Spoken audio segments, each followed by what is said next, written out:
Did Activision Blizzard mislead investors about the fairness of its sale to Microsoft? I'm Louis Kahn, managing partner of Kahn, Swick & Foti. In 2022, Activision announced a merger at $95 per share, claiming it was fair and protected by a significant termination fee. However, a legal complaint alleges that a secret side agreement reduced that protection by up to $1 billion through required cloud service purchases.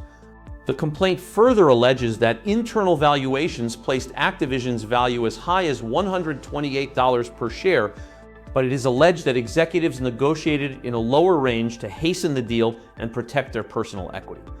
It is also alleged that a $424 million dividend was directed to Microsoft as a de facto rebate, diverting value from public shareholders. The complaint alleges that these details were omitted or misrepresented in public filings, including the company's July 2023 quarterly report. Shareholders who sold Activision securities during this period may have sold at artificially deflated prices and forfeited valuable appraisal rights. If you sold Activision Blizzard securities between January 18, 2022 and October 13, 2023, you may have legal rights. Contact KSF Managing Partner Louis Kahn toll-free at 1-877-515-1850 or visit ksfcounsel.com to learn more without obligation or cost to you.